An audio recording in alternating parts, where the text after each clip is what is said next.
Arcades. All right, what's up, everybody? This is A7X Fan Ben, and this is going to be game 2 between the Universal Pirate Swan fleet and the Altar Abuse fleet. So this is game 2 of the series in the first round of tournament number 3 between competitive fleets, standard 40-point game. And you can find the fleets in the description below, along with affiliate links if you want to help out the channel and Pirates with Ben. Feel free to like, comment, subscribe, but we'll get to it. So I'm going to use the black die as in game 1 for the Altar Abuse, and then white for Universal Pirate Swan. So black is going to go first again. So just like in game 1, Altar Abuse will go first. So they're going to place the first island. So last time they kind of went in the northwest. They're going to change it up. Plop one in the south center area there. So interesting. So I guess this going verse, that should theoretically give them a better chance at maybe winning this game after how the first game went, but we'll see. So 4L away gets an island placed by Swan fleet. Now we're going to go 3L. I'm going to try to keep the island set up pretty tight here. Go 3L. So we got 1, 2, 3. Just going to go flip it around a little bit. Go like right there. Minimum distance from those two for the third island. Yep, perfect. So fourth island. I'm going to do 4L. 4L away. Yeah, let's go. I'm going to go up a tiny bit on the east side. East. It's going to go, yeah, something like this. East, northeast. 4L. Approximately a tiny bit more. Alright, and then Altar Abuse gets to place second to last island here. So, probably still just go 3L. I mean, could be a iffier setup in the first game though. They're not going as far north. Yeah, maybe they made a mistake going down there. We'll see. They could intentionally go farther away. They have two islands that are far, but they probably won't. We'll go with this one. And so yeah, the problem now if they go 3L away, which is something like that, the Swan fleet could put them 6L up here and then make that their home island. So they might go a little farther. Well, what they can do, I guess they can put one here. I think that's what they'll do. And that way the other fleet, even if they put them here, they still have an island that's relatively close. So I think that's what they'll do. They'll try that.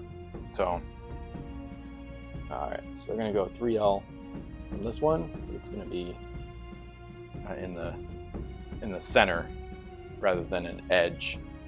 And then last island placed by player 2, the Swan fleet.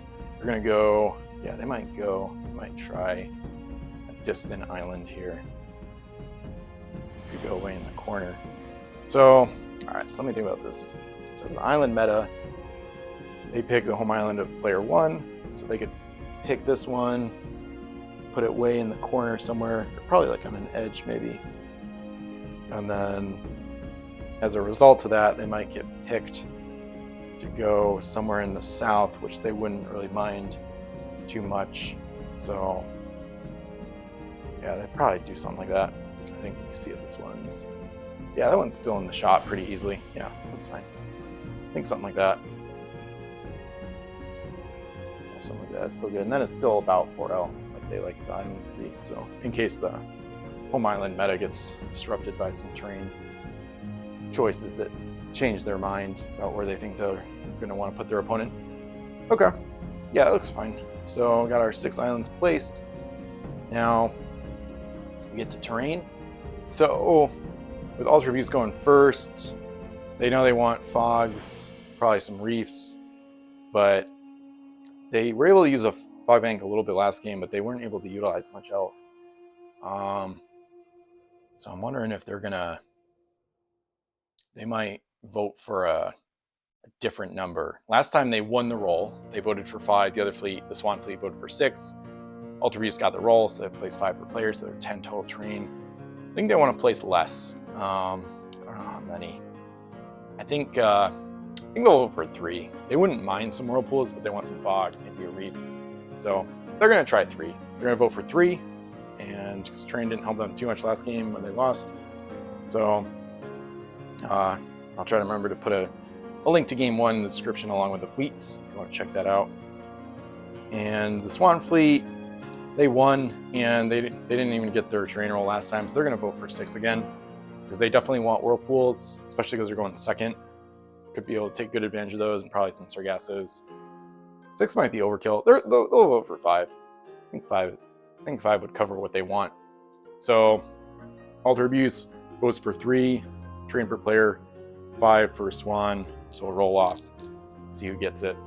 So once again, Ultra Abuse wins both the player 1 roll and the terrain roll. So 3 terrain placed per player, and we'll start with the Alter fleet. So let's see. So they anticipate receiving a home island, maybe in the northeast, or maybe even in the southeast. So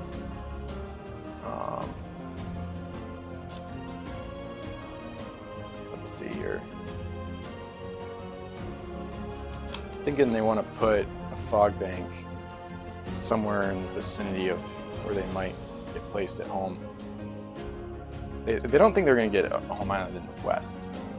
They're going to plop one like somewhere there in between those islands for their first terrain. All right, so Swan fleet, they're going to pop a whirlpool, plop it right between those 3 right there. And then Ultra Abuse, they're probably going to, it might end up similar to last game. They might put reefs. They got to think about where they want to place the other fleet. Ideally, they would place in the northeast, but that's probably where they're going to end up. So they might place, I'm trying to think where they should place Universal Pirate Swan. If they get placed one of these 2. I mean, farther's always better, because they don't have, that's the thing, they don't have Hidden Cove. They could bring it in with the +5, but they might actually, that's going to be a decision they're going to have to make this game, if they want to bring in Hidden Cove to help offset their speed, or augment, I should say. So probably going to, either way, I think they're going to want the Swan fleet far from their home island. So if they anticipate getting placed in the east, they're probably going to place a reef somewhere more towards the west.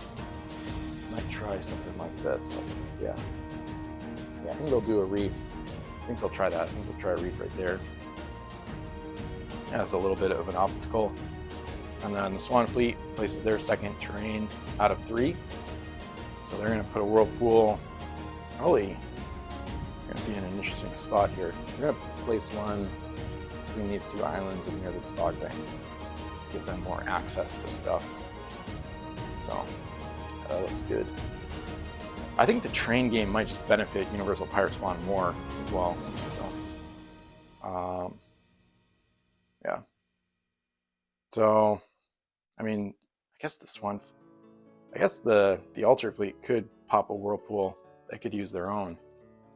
That might be, maybe that's a decent idea. That could be interesting. That would be interesting, yeah. So this is the last round for terrain. They wouldn't mind, or I don't think the reefs are going to help them much. I think they're going to give themselves maximum options on the first turn by placing another whirlpool, and they're going to place it here so that no matter what, Hai Peng is going to be able to go in this whirlpool on the first turn when they go first, no matter what, and then they could use that to pop out over here. Yeah, they just want to change it up. They know they lost game 1. They don't want to repeat of that terrain setup, so they're gonna maybe try to take advantage of the whirlpool themselves here. It's arguable maybe they should have voted for 1 or 0 terrain, and then if they win the roll, theoretically there wouldn't be any whirlpool opportunities, but going first, they also know they're probably gonna have a worse home island selection, so they might benefit from whirlpool. So both fleets could benefit from whirlpool, especially with Micron in each fleet. So the flagships can easily get second actions coming out. So, all right. So last terrain is placed by Universal Pirate Swan. They like the whirlpool setup, so they're probably just going to go with the Sargasso at this point. Yeah, they're pretty satisfied with the whirlpool quantity, so I think they want to stick to putting the Altar Abuse fleet here, and then having them have to go to these islands. So they place them here. It might be a little closer to some stuff. So I think they're going to probably place them here, most likely. So they're going to pop a Sargasso SOA, drop block their path to that island there. So, all right. So we got that. And now that we've placed terrain, last player chooses which island will be the home island of the first player. So Swan Fleet picks the Altar Abuse home island. I guess they could think about it. They're probably going there, but we'll see. So they place them there. Universal Pirate Swan will probably just get placed far away from that island, most likely. So yeah, I think they're gonna stick with that. Makes sense, especially the Sargasso Sea there. We're gonna place them there, and then so this fleet. This is going to be interesting. So the idea is that maybe Haipeng can treasure trade the Altar of the Loa to this island and then have Bloody Jewel go there with her crew. But I don't know if that's going to happen or not. And now they do this before they do +5 selections.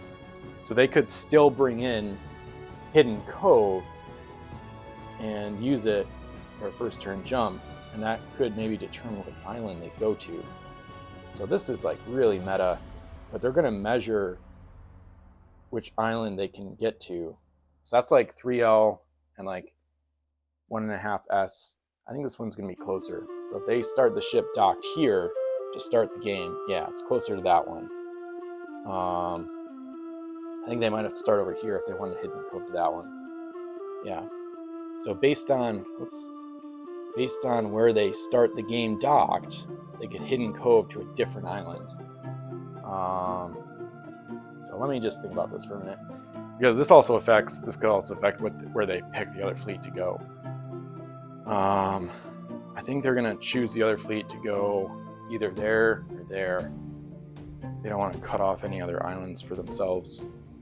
Yeah, they're probably going to place them there. So let's think about this.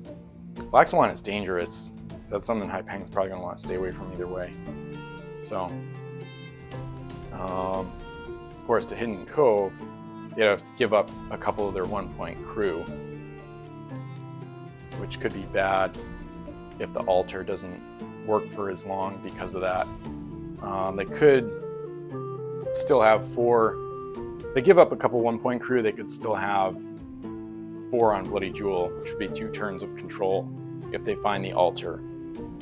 So let's think about this. So they Hidden Cove here. I don't know that they really need Hidden Cove. They could use, yeah, well, actually they might. So Hidden Cove, the nice thing about Hidden Cove in this setup, if they cove here, it looks like they can get to this island in one action. So they could redock, explore here, and then go over there. Or actually, they could explore here first. That's probably what they would do. I think this is probably what they're going to do then. I'm trying to think if this is the best plan. Yeah, because they want Bloody Jewel to get to the altar. She's got crew to sack. Versus if they start the Haipeng here and cove here, there's not an island within 1 move action of Haipeng's max LS speed. So, but this one is in range of that one. So they could also do something way different and pick the enemy to go like there.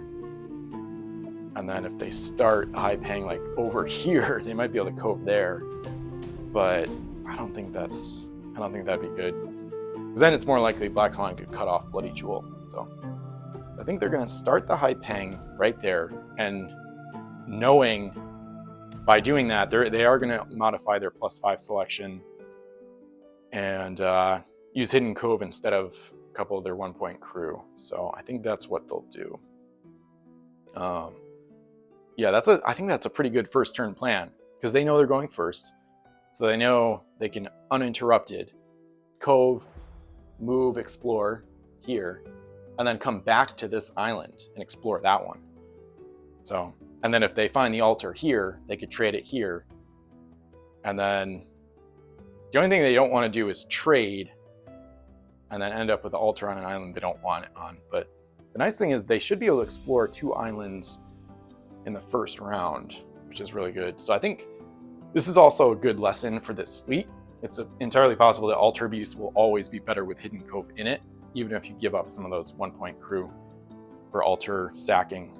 They are going to include a couple extra abandoned crew, but there's no guarantee they'll find them or be able to use them for the altar. So, okay. I think that's a good strategy for Altar Abuse. Hopefully they'll have a better chance at winning. I mean, the last game was close. It was almost like 16-14. So, all right. So now first player chooses a different home island to be the second player's home island. So I'm pretty sure they're going to put them down here. Yeah, this could be a really good plan. It all depends on the distribution, of course. It really depends on that. But yeah, High Peng could explore here and then bounce back closer to home. She might still be in range of Black Swan, probably, because Swan can cove here and then come north. Yeah, I mean, it's ugly either way. So I'm trying to think if there's a way to not let Black Swan cove to this island. If they go here, she can definitely be there because they can pre-measure all this. I don't think there's a way they can do it. So even if they pick the Swan home island to be here, I'm pretty sure Swan, let me grab my measuring tool again. I'm pretty sure Black Swan can cove out to the middle no matter what, based on where she's docked. Like if she docks here, closest part of the ship to this island is like 3L, 2S, yeah. And then here, it's a tiny bit closer, I think. Let me just make sure. That is pretty close. But yeah, it's like 3L, 2S. And then from the bow over here, yeah, it's gonna be farther. Yeah, so the nearest unexplored, oh, I guess it won't be unexplored. That's another good point. So with Hidden Cove, it's the nearest unexplored wild island or wild island with no treasure on it. So this might end up having no treasure on it at the end of round 1. They just don't know that. Yeah, Altar Abuse doesn't know that. So it will be explored. They're pretty much guaranteed to explore it and then bounce back here. So it's entirely possible that they won't be able to cove there in general. If it's explored and still has treasure on it, they might intentionally leave treasure on it. And then Black Swan would have to cove here, regardless of where they put their home island, here or there. So, and I think I like this better. It is closer to a whirlpool, but Black Swan, she can get to this one with one action. So it's not really, the whirlpool distance isn't really a problem here for them, for the Swan. So the problem here is Black Swan is closer to their home island to like hit Micron or intercept the Bloody Jewel. Yeah, she could whirl here. But either way, the whirlpools could cause problems. I think I want to test, even if Altar Abuse loses this game and is out of the tournament, I think I want to test them with voting for less terrain. I think would be interesting. See if that's what they're undoing in this game. But so yeah, I don't think it matters too much, but I'm gonna place them in the far west. I don't think there's any advantage to placing them here, because then they either cove, you could cove there. This one's explored with treasure on it. They would have to cove here, or if they're docked here, I guess they would cove there. So this is not the best place for Black Swan. So yeah, I think they want to keep them in the west, and then that also just keeps them as far away as possible. I know the whirlpools distort that, but overall, I think that's fine. And then I think Black Swan is going to set up like right here, so she is closer to that island than that island. So the default cove spot would be there, but they might not be able to go there. So all right, so we got Patagonia. It's going to go right there. Coeur du Lion. Probably just go right there. That's fine. Okay, cool. So home islands chosen. Now we do placing crew. So Bratley and Robinson face up once again on the Patagonia proxy deck plate. The Rye is the proxy for the Patagonia up in the northeast, the Ultra Abuse fleet. And with their +5, so they're gonna switch it up. So let me grab my proxy Hidden Cove over here. So they're gonna swap out, I believe, the Oarsman on the High Peng and the Extra Explorer on the Bloody Jewel. I added this to the fleet description this morning, but so those two crew are not gonna participate. So they're +5 selections, all face down, of course, but we're gonna bring in Hidden Cove, and then the Bloody Jewel's 3-point crew, or 3 1-point crew, an Explorer and 2 Oarsmen. So that way she still has 4, which could equal 2 turns of control at the altar of the Loa. So, and then the other fleet is going to keep their +5 selections the same. They have Bratley and Robinson as well. With Bratley, they're going to bring in same stuff, Aristide and 2 Pirate Oarsmen.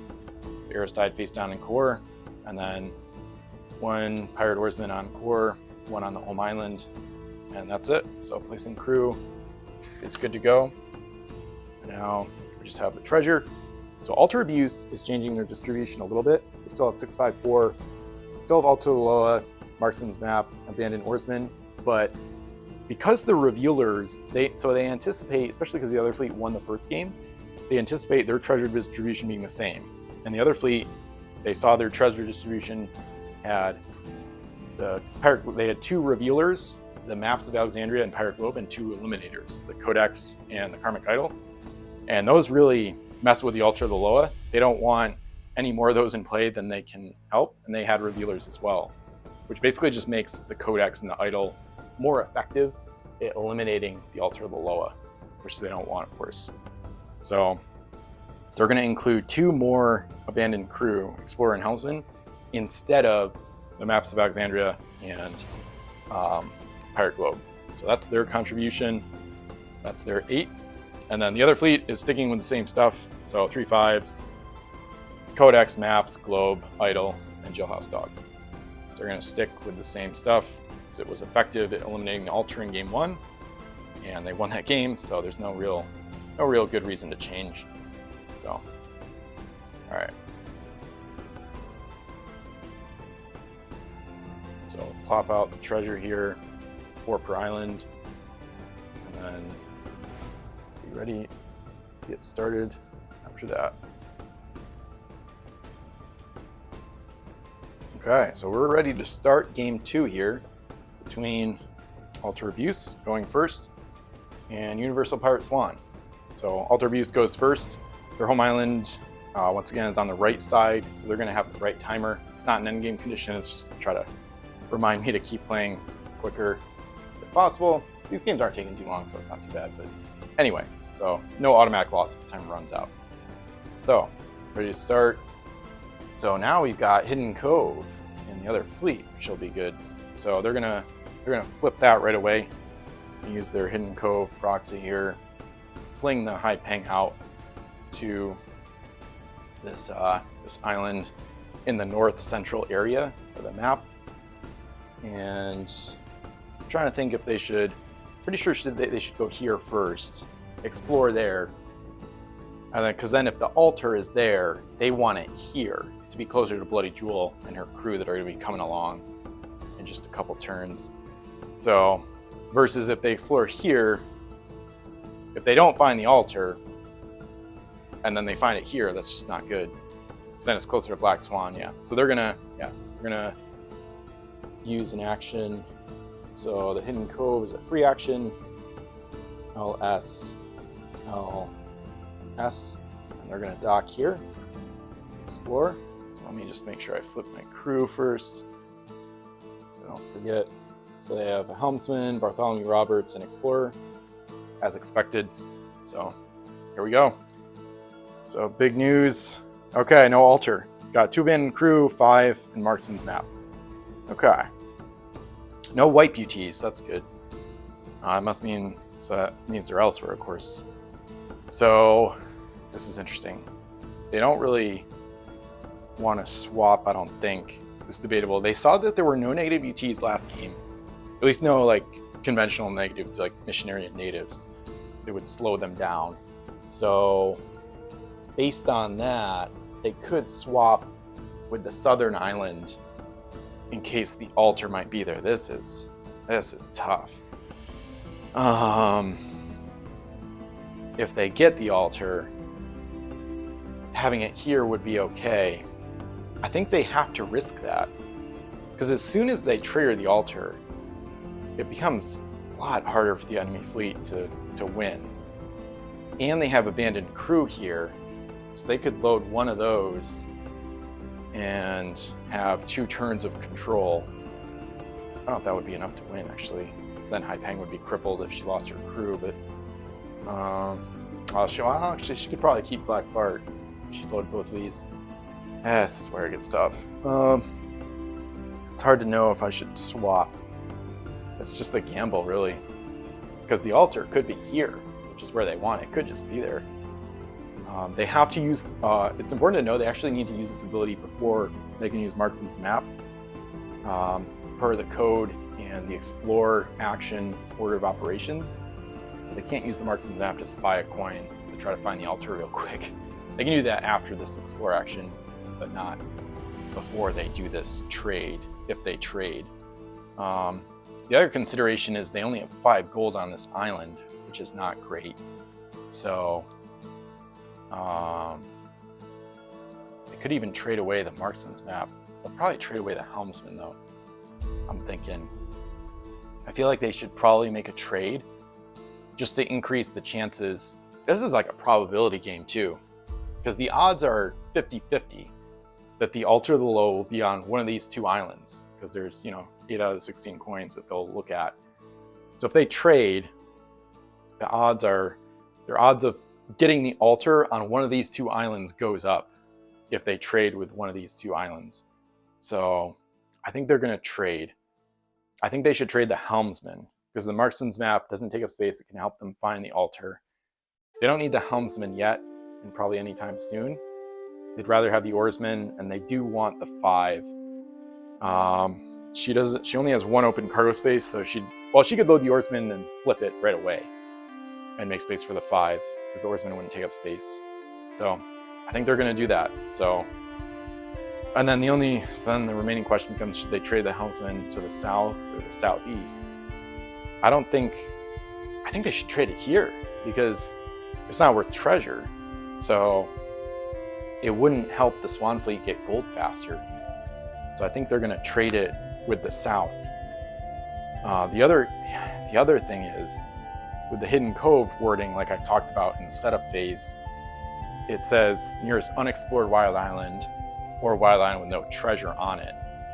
So they might actually want to leave a treasure, probably the abandoned oarsman, or, oh yeah, it would have to be that, because they have to load the traded treasure.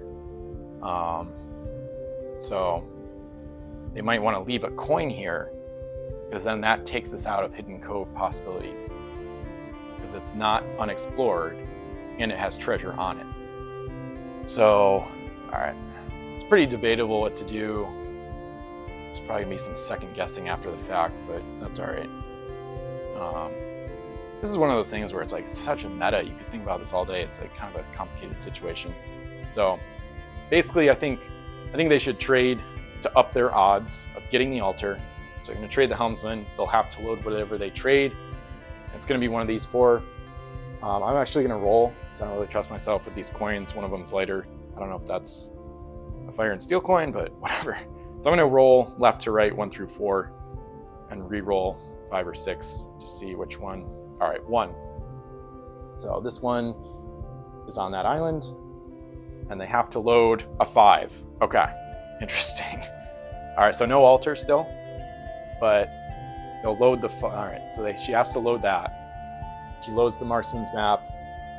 She'll have to leave the original 5 here because she doesn't have room for it. She loads the abandoned oarsman and flips it immediately so that it doesn't take up space. So now that's considered crew per the abandoned crew rules, and it doesn't take up cargo space. So now she's full on cargo. 3 crew that take up space, 1 that doesn't, a coin that takes up the 4th space, and a coin that doesn't take up space. And they don't want to drop, so you can't really drop the explorer, so to end the explorer action.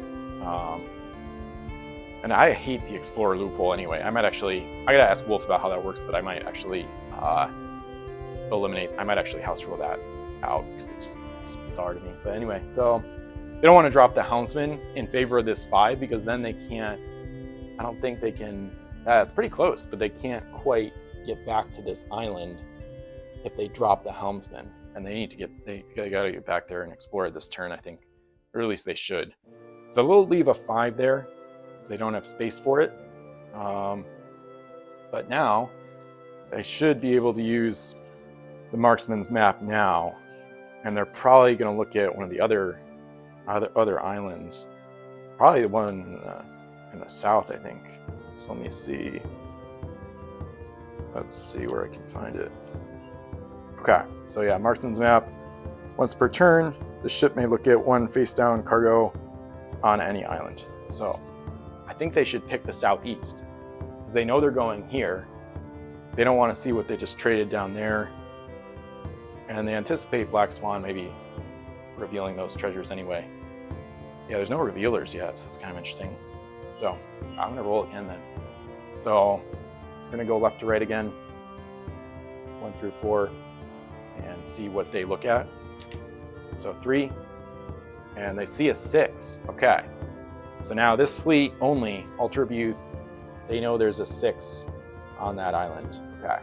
They know they put it in, and unless the Swan fleet changed their distribution, which they don't know if they did or not, they did not, but based on last game, that was the highest value coin in play, so that's good to know at least. So no altar between all that, but Hidden Cove is not a full action, so she can still use Micron and Patagonia to move again. So she's going to come back over here. This is where the UPS, or not really UPS, but this is where the High Peng and Hidden Cove and Micron combo gets totally crazy. Let me think where she should dock. I don't think, with this Whirlpool, I don't think she can stay safe from Black Swan either way, because her hull is going to stick out way over there. She can cover almost this entire island. I don't think it matters where High Peng docks. She can dock like here, or yeah, I don't think it matters at all. It matters a little bit. She doesn't want to get blocked from the fog bank. She wants to be able to get over here, so or like get to the Whirlpool or the fog bank. So let me just look up Bartholomew, see if it's 1 per turn. Okay, no. So Black Bartholomew Roberts, it's not once per turn, so they can trade here too. So, okay. Okay, cool.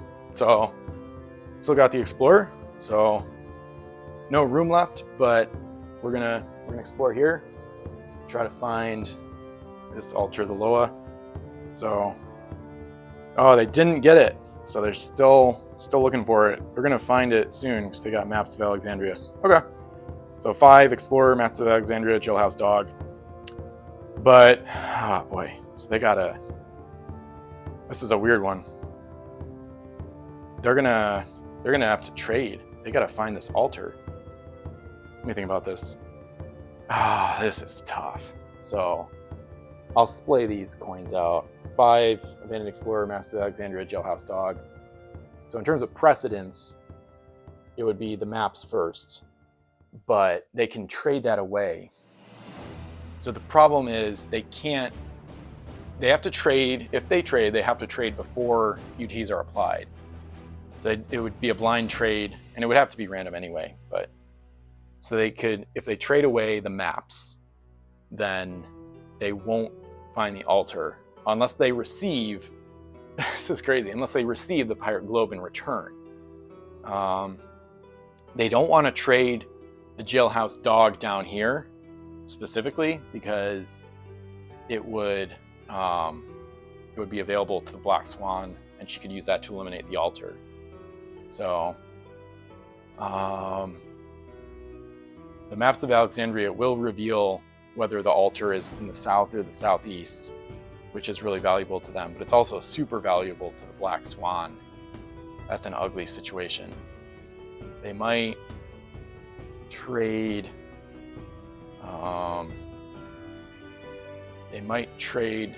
the maps down here. This is a meta. They like the idea of trading the Explorer down here too. They might receive the Helmsman in exchange, because it has to be random. So I think they need to trade to maximize their chance of getting the altar. It just depends on what they trade out, basically. So if they trade away the maps, this stuff might not get revealed unless they get the globe in return. And then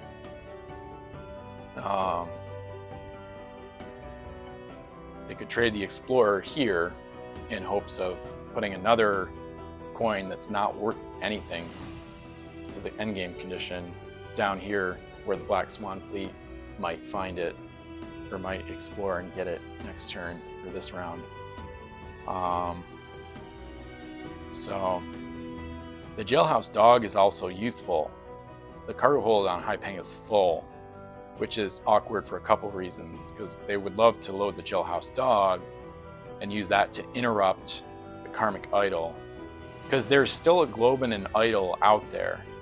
So if those are both here, if those are on the same island, it could result in the Black Swan playing the globe first, revealing the altar, and then using karmic idol to wipe it out, or the codex. Either way, yeah, so either way, the wipe UTs are on these two islands. So they'd like to trade and find one of those.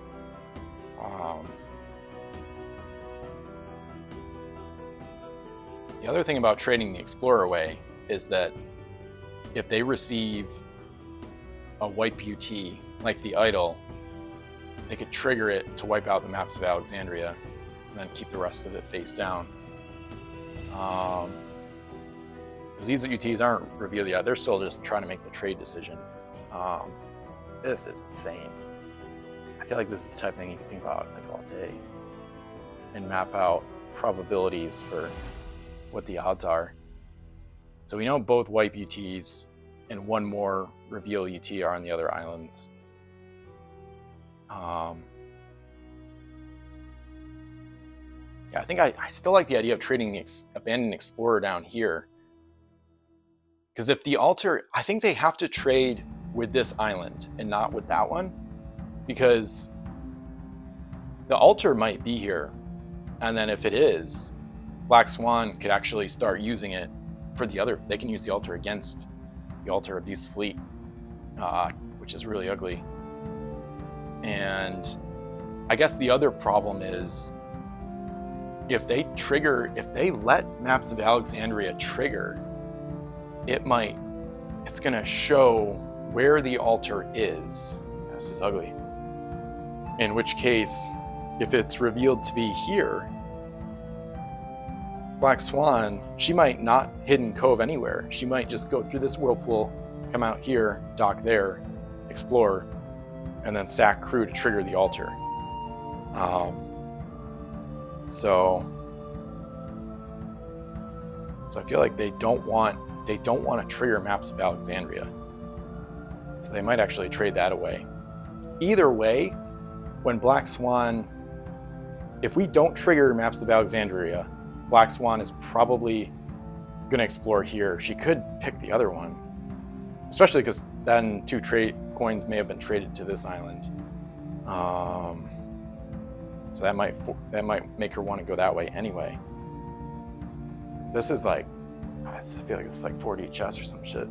This is like impossible to figure out. I'm playing the timer. It's gonna take forever anyway. So, It's like too hard of a decision. It's so complicated knowing the UTs out there, and they know that there's probably Karmic Idol and Piratic Codex out there. They actually kind of want to receive one of those in return if they don't get the altar in return. Let me think about this a little more. I guess maybe the thing to do is to trade. Think about this. If they trade the maps of Alexandria here, that diversifies the trades. Because theoretically, Black Swan Fleet doesn't know if the Altar Abuse Fleet changed their treasure distribution to be more negative. So if Swan Fleet sees the Altar Abuse Fleet trading 2 treasures to here, they might think the ones that they put there are bad. So that might actually make them want to go here more badly. And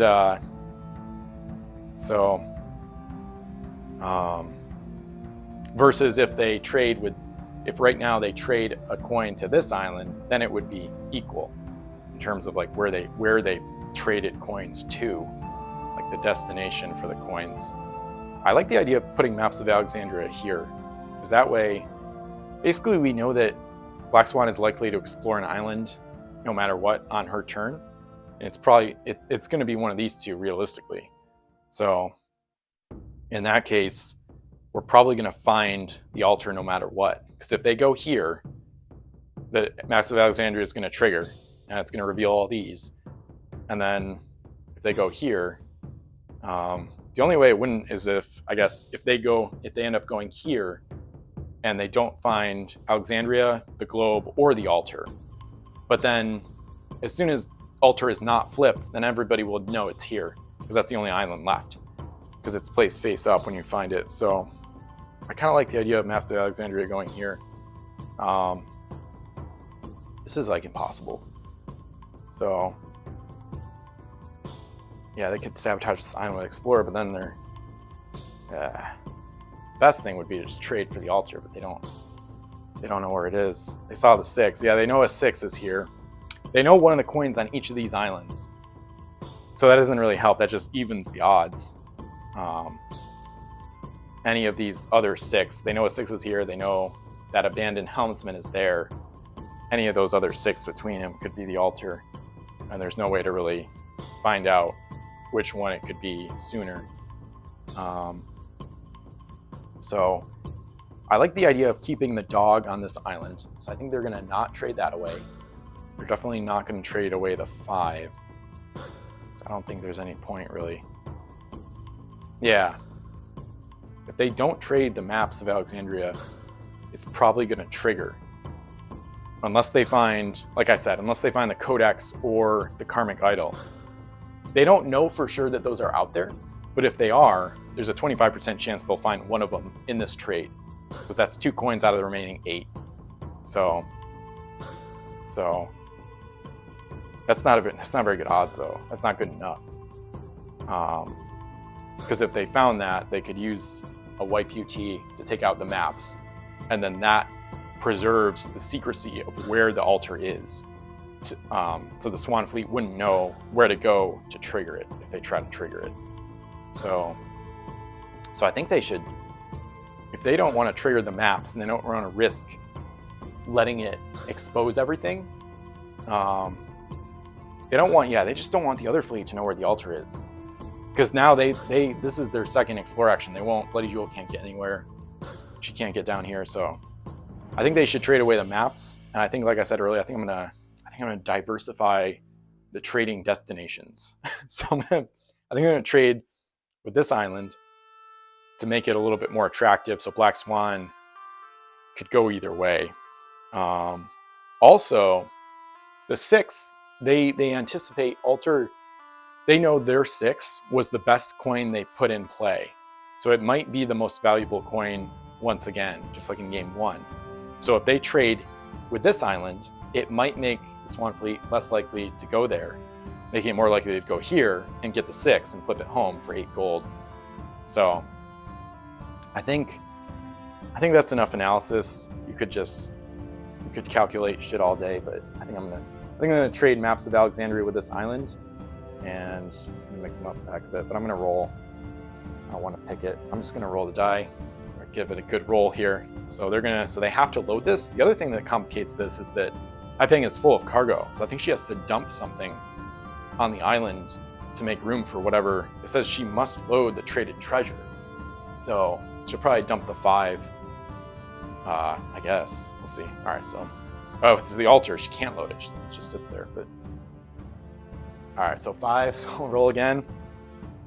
Okay, 3. Here we go.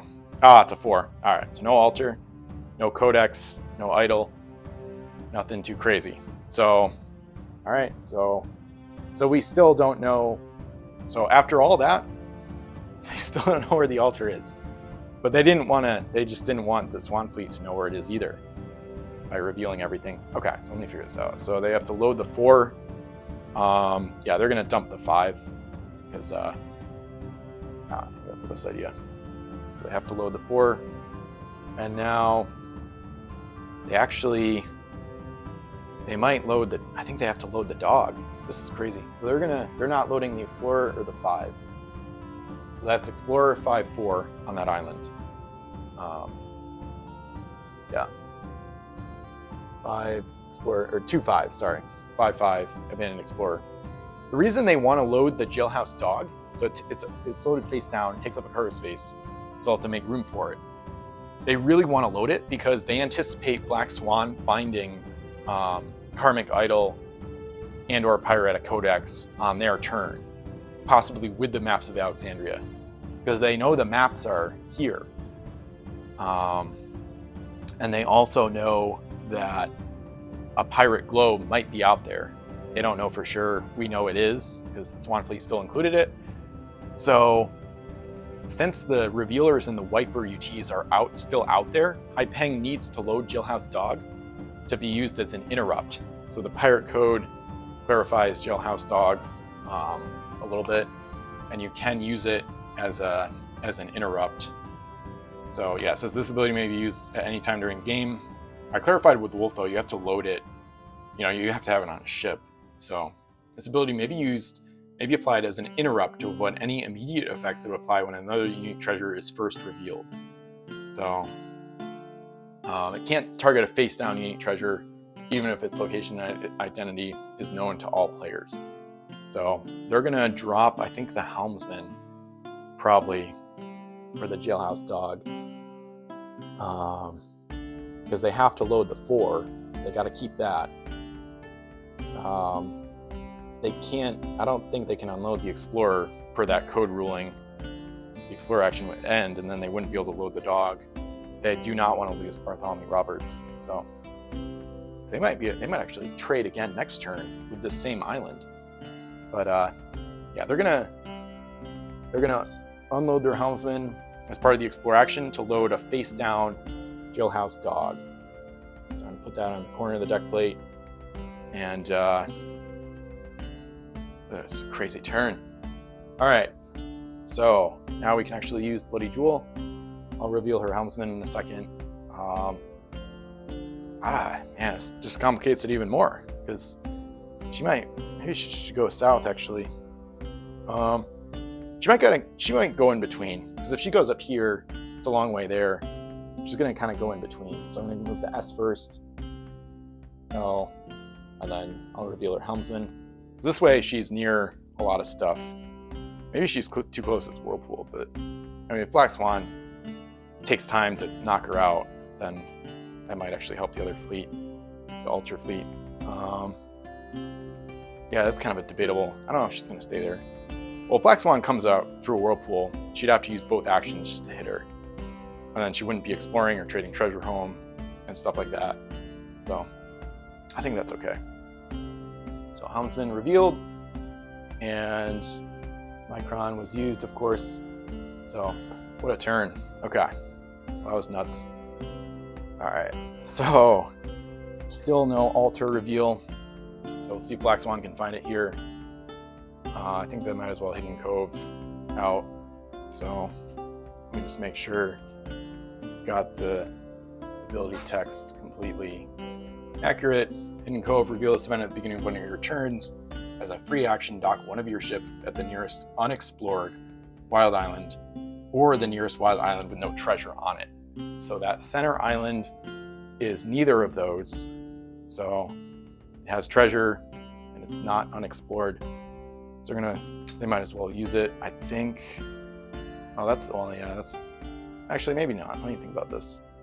You might be able to use it better later in the game. They also know the other fleet is pretty far from this island. Yeah, they see where Bloody Jewel is headed, maybe. They might actually go through the whirlpool and come out here. Either way, they can't explore 2 islands this turn, even with the cove.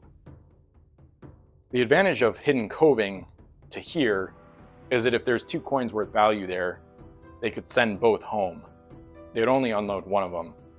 They could use the Black Swan's first action to send a coin home. Core unloads it for +2. Loads a free transfer oarsman. Black Swan redocks via Micron, sends another coin home. So, or like I said, they could whirlpool here. They'd only be trading 1 home. I think they like the idea of going here because it's farther away. Haipeng could get to either of these on her next turn. That's important to know. Yeah, Haipeng, she could whirlpool there and then there, or here to here. But and they don't know anything that's been traded yet. See, they don't know anything about all those treasure trades. They just know that one was traded to each of these islands and from those islands, but they don't know what they were or anything. So I like the idea of going here to cut off Bloody Jewel, because if the altar is here and they guess wrong, if they guess it's there and it's not, that's worse than if it's here, I think. Because Bloody Jewel might have, well, she could use the whirlpool to get to there. Yeah, she's 2 turns to get there, and then it would be through the whirlpool 2 turns to get there. With Micron, it could be 1 turn, but yeah, there's no real point in going to that island after coving or anything. I guess actually the other really interesting option is to whirlpool here and then hit the Haipeng. That might be a really good option. That might be tough to beat. Haipeng has 2 face down coins, no face down crew. So unless she has a defensive ET, they can assume she doesn't have any defenses. So yeah, they might not be able to resist hitting Haipeng. That might be the best move. Because there's still treasure. They don't know what it is, but there's still 3 coins there. So the odds are like pretty decent, unless they're all face down UTs that didn't have to be loaded. They know that at least one could be certainly worth treasure. So, and then they still have Hidden Cove, which could come in handy later in the game. So that way they could hit Haipeng and trade a treasure home, and maybe even build a fort on that island this turn too. So yeah, it's a tough one. It's basically either have a 50-50 shot at finding the Altar of the Loa and be able to use it against the Altar fleet, which could be pretty devastating and would probably win them the game, or hit Haipeng and try to hopefully trade one of those home and plus it up. Either way, I think they're going to have the advantage after this round. So yeah, this is where the combat comes into play. All right, so first I'm going to write about this last game briefly. So they're going to, since they didn't get hit with Becalmed, they're going to use the free transfer to dump the Black Swan's oarsmen on the home island. And I think they should cripple the Haipeng. Because if they don't, and they guess wrong on the altar, then even if they trade 2 coins home worth 15, yeah, see, that's the ugly possibility. If Black Swan goes to one of these islands, trades home 2 coins, even if it's a 6 and a 5, and she gets +2 on both, she would have to wait around for her to unload next turn to get the +2 on the second coin, because she doesn't have 2 actions. Micron will give Black Swan 2 actions.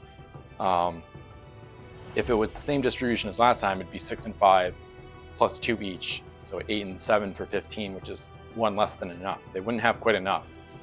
And then the problem there is that would probably be at that island, because she can't trade 2 home from this island. She'd have to use both actions just to get there. So this island is better for trading right now.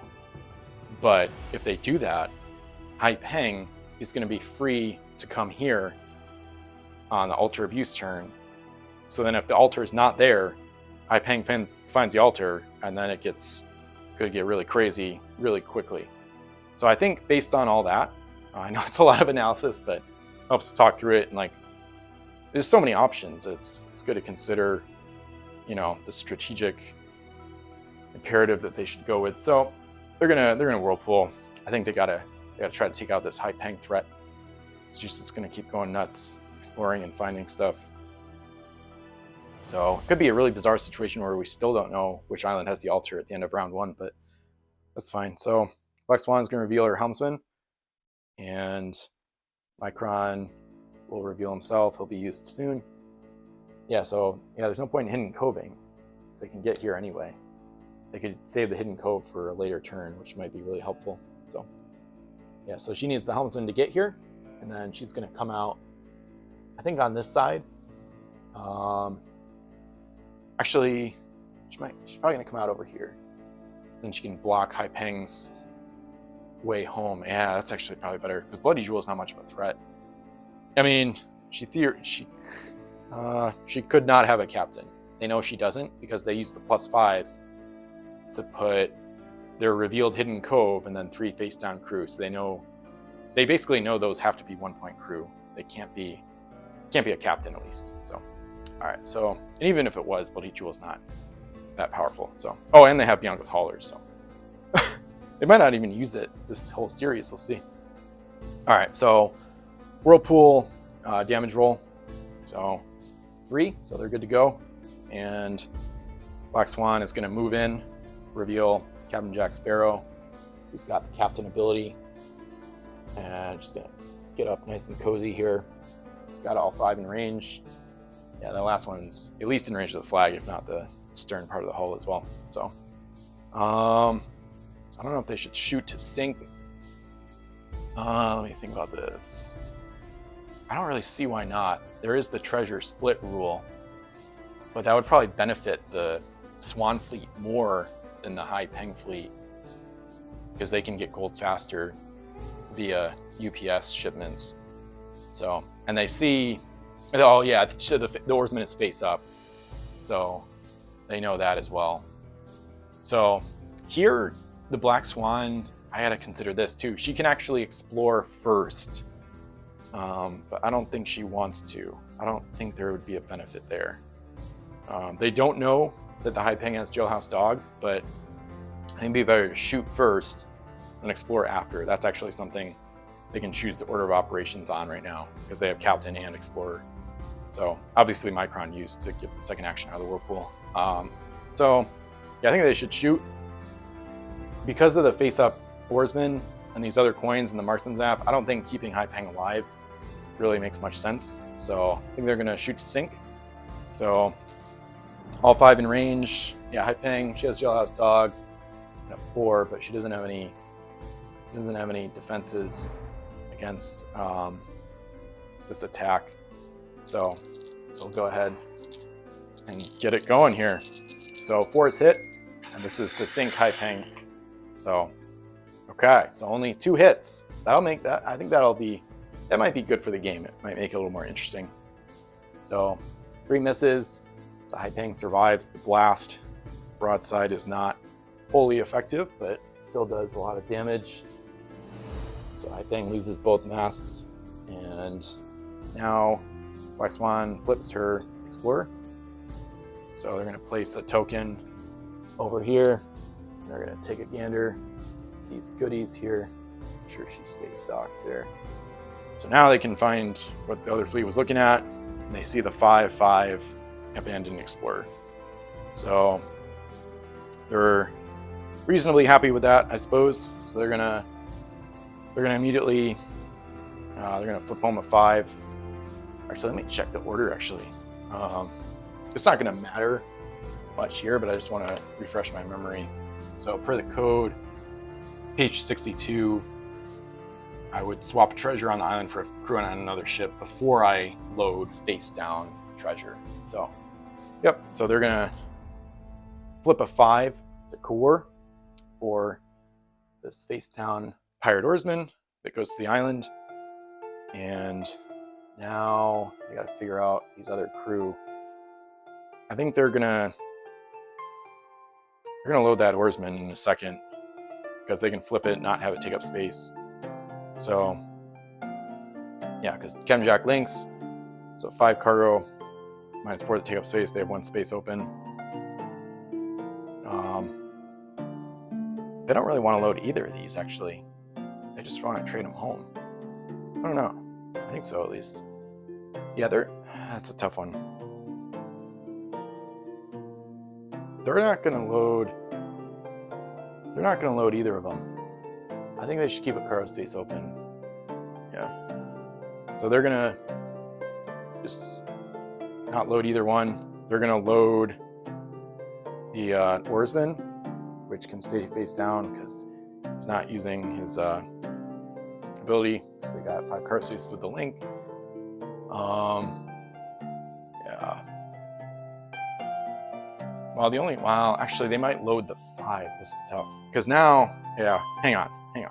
They might load one of these because they know Black Bart can trade. And what if he traded for the altar? That would be a disaster. So I think they can't. Actually, they could load both. Ooh, they might load both so they can't trade.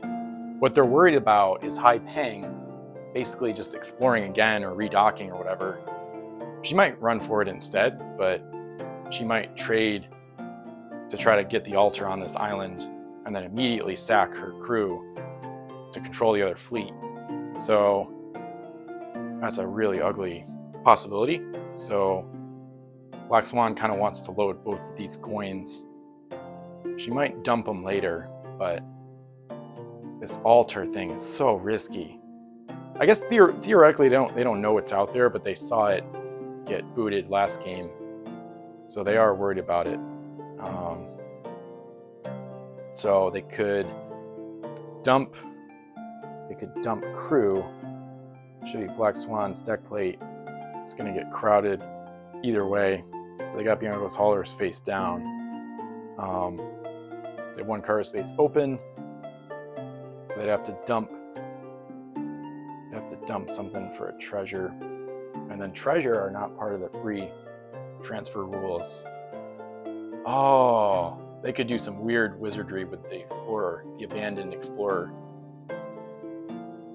Okay. This is really weird. I think there's a way to do this. Oh man, this is complicated. So they're gonna load the 5. They're gonna put the... Yikes. They're gonna put... I don't want to put Bianco's haulers on the island. Seems like a bad idea. Because then the Hai Peng could load it and maybe throw it away in a whirlpool. Might still be worth it. I think they can... Oh, I think there is a way to do this easily. This is bizarre. So they're going to load the 5. They're going to drop their helmsman for the abandoned explorer. Because they have to load it as a coin, I believe. And then... So she's full on cargo at 5 there. 5 out of 5. The explorer action ends. I hope I'm doing this right, but the explorer action ends. Now, this is weird. Normally you can't reveal stuff until you use its abilities, but well, that's what they're doing. They're using the ability that it is a crew. It's not an ability, but I don't know. This is just bizarre. I'm gonna house rule this if needed. I don't think you should not be able to reveal crew in the way I'm about to do it. So the exploration ends. They're gonna now reveal the abandoned explorer, which makes it crew. So you can't trade coins back to the island as part of the free transfer, but you can trade crew and equipment. So now they're gonna trade the face-up abandoned explorer for their helmsman to get him back. So, and they're also going to load, for the free transfer, they're also going to load this face-down oarsman, which now is going to go face-up, so it doesn't take up space, because now she's full 5 cargo. So 5 crew, 4 that take up space. Link gives her 5 cargo spaces, and she's got the treasure. So that was a really weird way of denying that the High Peng would be able to trade with that island to potentially warp an altar to that area with Bartholomew Roberts' ability. So I'm not 100% sure if that's legal to just flip the Explorer to turn it into crew, but I find it kind of ridiculous if it's not, because then you wouldn't be able to use the free transfer rules. I don't know, it's just weird. So, okay. So that's how I'm playing it, and that's how I think it should be done. And Cor du Lion is now gonna finally unload. So she explores the home island, reveals Maurice Aristide, gets the +2, and loads another face-down pirate oarsman via the free transfer rules. After that, is a free action. And I think that's all they can do. So they still have Hidden Cove, and now there's no face-down, now there's no treasure, because that explorer is now crew. So it's a face-up crew on that island. So there's no treasure to trade away from that island for the altar. But the Altar Abuse Fleet might be able to still find the altar this turn. It's just going to be a matter of High Peng getting out of there. So the crazy thing about High Peng is she can still move really fast when derelict, when she is an oarsman. So she doesn't have a helmsman, but she does have the captain ability. So she can move S plus L. It's going to be too slow to get to the whirlpool with 1 action, I think. That's going to really screw them, I think. Oh, she can load, she might load the helmsman. But I think she'd have to explore. Yeah, this is ugly. Oh, I think first she'll use the marksman's map. I think I'll do that first. So it has to be a random treasure. So they've seen the 6.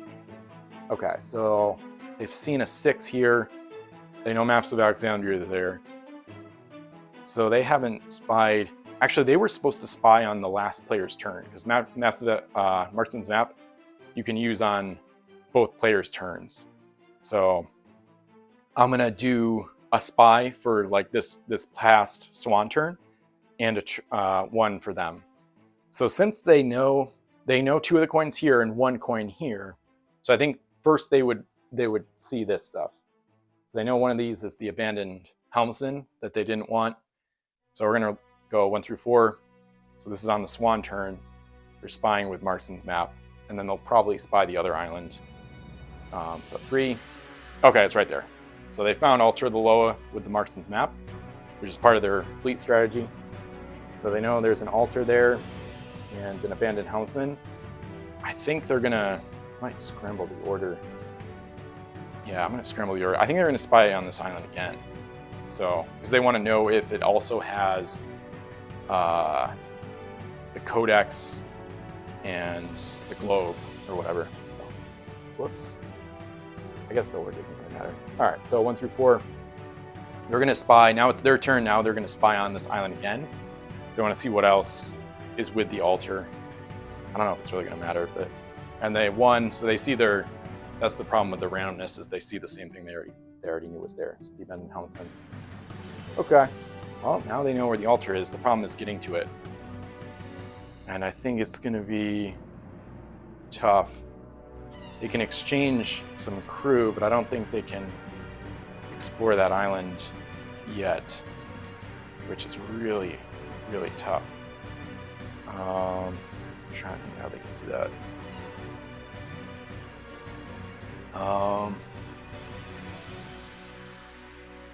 So, the problem is her speed is reduced to S with the oarsman, and with captain she has plus L, but she doesn't have plus S of the helmsman now. So let me see if I can make this work. I'm going to tilt her on the side so I see that. Oh, yeah, no. So they can only get there with 1 move action, They need to get through this whirlpool with one move action. I know they can load this helmsman. The problem is what they have to drop for it. They have to either drop the explorer, which means they can't explore here when they dock here, or they drop Black Bart, but he's the one getting them to the whirlpool in the first place. If they drop him, they can only move SSS.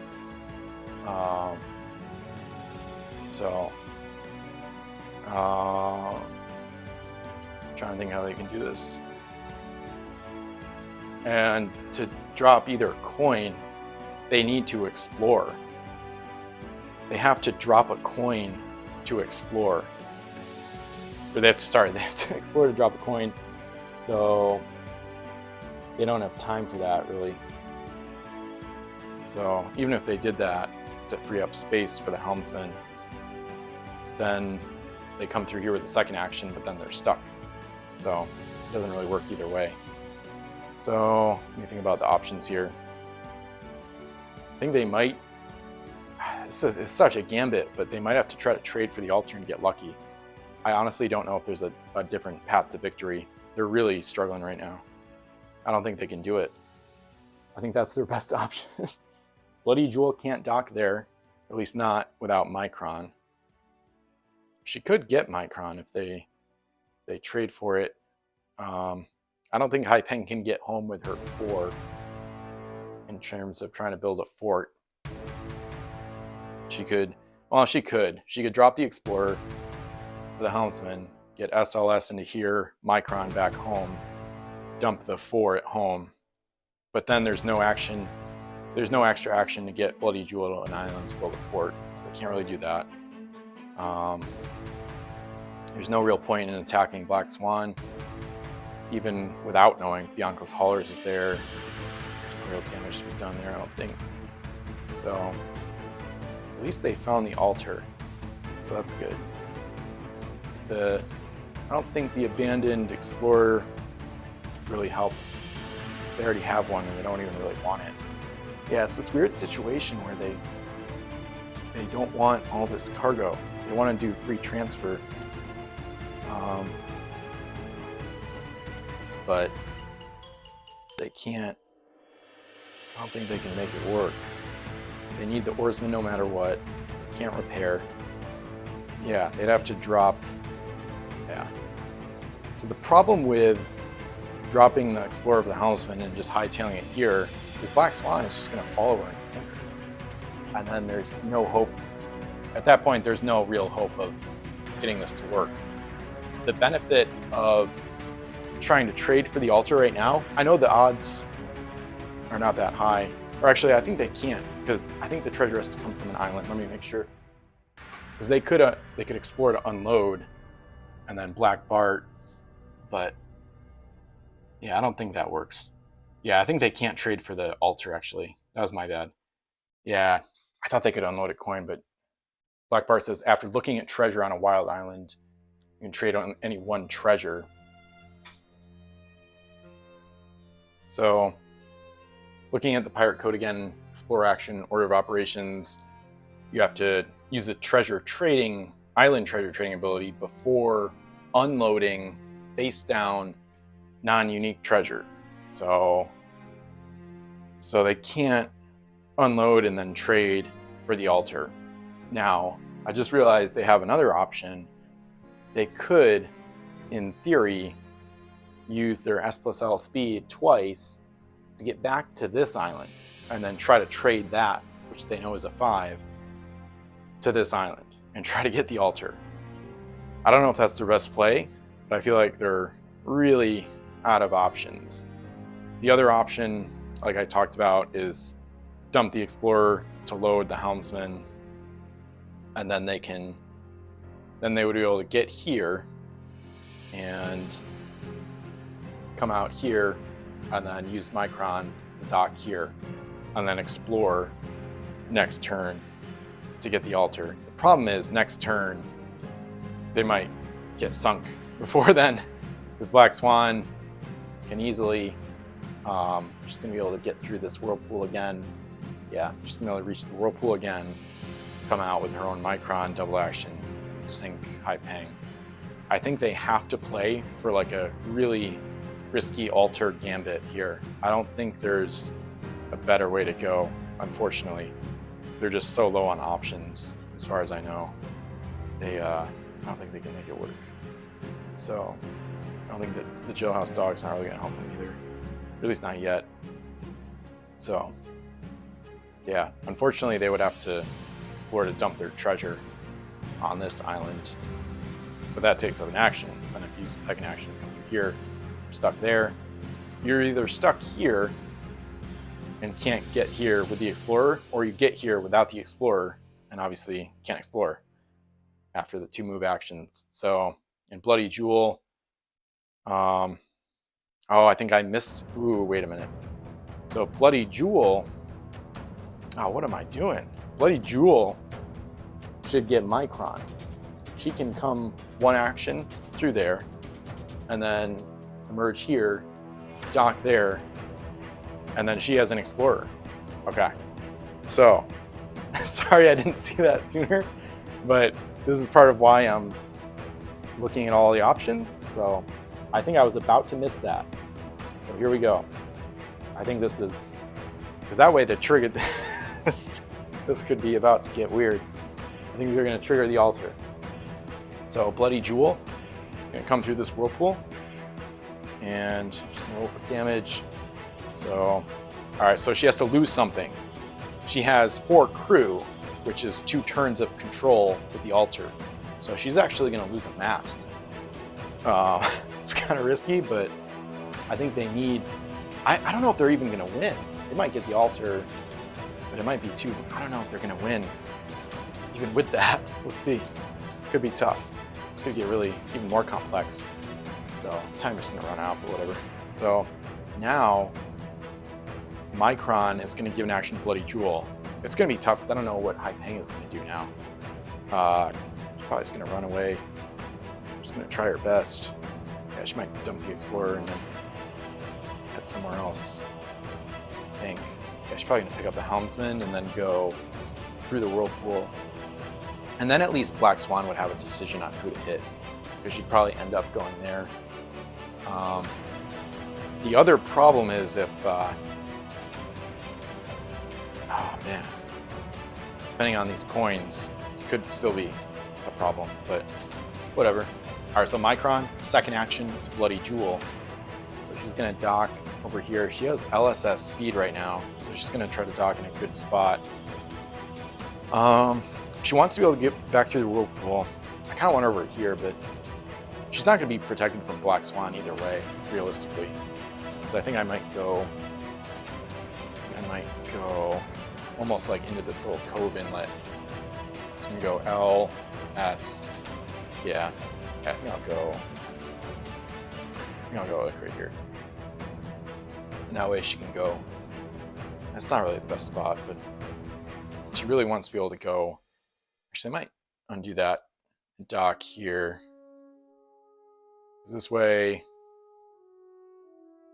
she might, it's close. If she can get back to the whirlpool. Yeah, she can get there right there. So yeah, it's probably a slightly better spot. I'll try that. So reveal Explorer. So we'll see what else is on this island. So finally, we can reveal an altar of the Loa. Okay. Oh, yeah, there is a globe and an idol. So all UTs. So we knew the altar was there, and we knew the abandoned helmsman was there, and we also find the globe and the idol. So this is where the order of operations comes in clutch as well. So the exploring player gets to choose the order in which they're applied, the face-up ETs.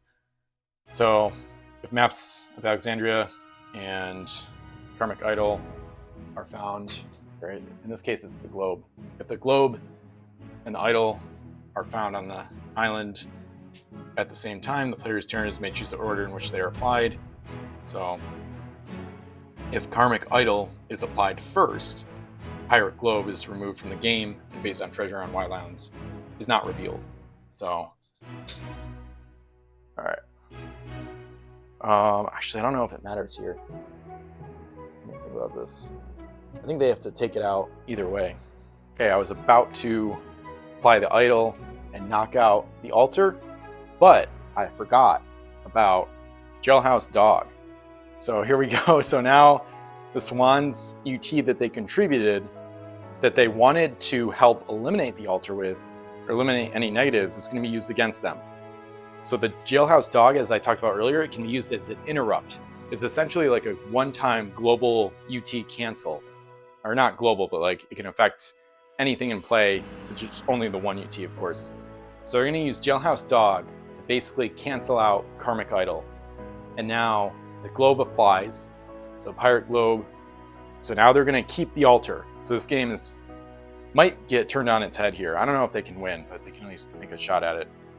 So Pirate Globe, turn all treasure and all wild elements face up the remainder of the game. So finally, we have something like that actually happen. So, and then that one gets removed after, so that one also goes out of play. So we're gonna flip these, and we're gonna flip this one. So the Swan fleet didn't know that was a 5. And we'll see here that this is a nice island, 5-6, Parada Codex and Maps of Alexandria. So that Codex could still knock out the altar. It's like Karmic Idol. But now they can control the enemy fleet. They're going to try to not let them ever get there. So it's going to be fascinating. Now we finally get to see the altar in play, which is going to be crazy. So it's going to be pretty funny. So Bloody Jewel, just got to strategically figure out which crew to sack. So we'll start that up right here. So altar the Loa, do not load this treasure. Instead, place it face up on this island. While docked at this island, you may eliminate 2 crew. If you do, on the next player's turn, you may choose to give actions to his or her ships, or choose that he or she gets no actions at all. So we're docked at the island. We have plenty of crew, as expected. So it's actually going to load the helmsman. I think it was revealed. Well, yeah, it was revealed. So maybe I think it would be a helmsman. So she'll load it as a free action next turn. She can't be given any more actions this turn anyway. So I'm just gonna sacrifice her face down oarsman and her face up explorer. And now they can have complete control of the enemy fleet on their next turn. So now Altar Abuse can finally rev up after what feels like almost 2 full games of failures here. So, and then Hai Peng came in clutch with that Jailhouse Dog to preserve the altar. And so now that this face-up helmsman is crew, I think Bloody Jewel can load it via the free transfer rules. So she's just gonna load it right now. And then, or actually, maybe Hai Peng should load it. Hai Peng could be the sacrificial ship here. They might do, yeah, let me think about this. This is gonna get crazy because they're about to have an unprecedented level of control over the enemy fleet. Because Hai Peng is probably gonna go through this whirlpool, and then she's gonna leave some of her crew to sacrifice. And the nice thing is, using the other crazy thing is using the Jailhouse Dog, it frees up a cargo space on the Hai Peng. So now she can actually load her helmsman. She kind of wants that explorer too, but she'd have to explore. Oh, she could though. Let me think about this. So this is where the logistics get insane, because now you can plan out not just your fleet, but the other fleet's turn.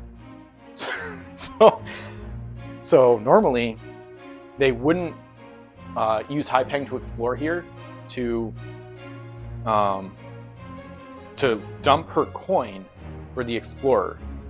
I'm thinking about Hai Peng using her 4 crew once she gets down here for 2 additional turns of control.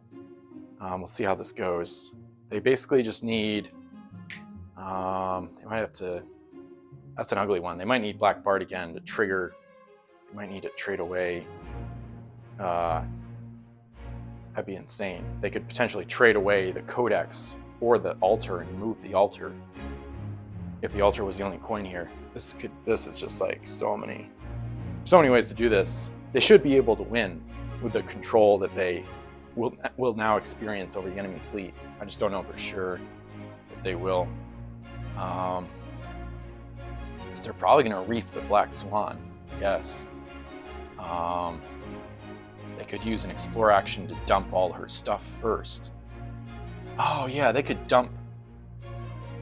That's a tough one. This is where it gets crazy because the code covers some parts of Altar of the Loa, but it doesn't really cover everything.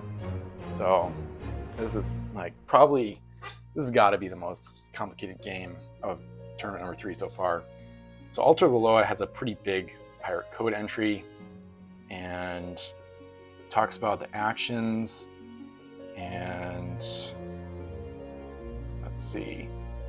Abilities that do not apply to actions remain under the ship owner's control. So you cannot reveal or look at any face-down cargo on the opponent's ships. Let's see. The owner of the ship may choose to reveal and use abilities normally. However, the ability applies specifically to the action you've given to the ship. You determine how it is applied. So the actions part is key because they might use the free transfer rule to dump all her crew. They might explore and dump the coin too. So docking as a free action, a ship docked at an island, drop off and board crew or equipment. Yeah. So they can, since that's it's not a full action, but it's a free action. So pretty sure. Let's see. You don't need an explore action to use the altar. Crew must remain eliminated. Both eliminated at the same time. So they have to figure out the optimal way to go about controlling the enemy. So they just know they want to win as fast as possible before they would potentially run out of crew to sacrifice to control the enemy with. And they have to make sure they set it up so that they control the enemy on every turn. So if the enemy can start doing stuff again, it could get bad again quick. They could end up in this situation where they have to do a last-minute gambit to salvage their game. So, so I'm thinking, so Haipeng free transfer to load her helmsman, and I'm thinking, so now that they have control of Black Swan on the opponent's turn, Black Swan she's not a threat now. She's not going to attack Haipeng or Bloody Jewel. So Haipeng is free to explore, maybe dump her coin, load the explorer. The reason I'm thinking about doing that is then she would have, well, now she has 4, so she already does have 4 crew. So she might actually hightail it to the whirlpool now, I think. Black Swan is probably going to dump all her cargo except for her helmsman. And yeah, and then they're going to probably move her into this whirlpool and then use her second action via Micron to go onto the reef. That's what I'm thinking.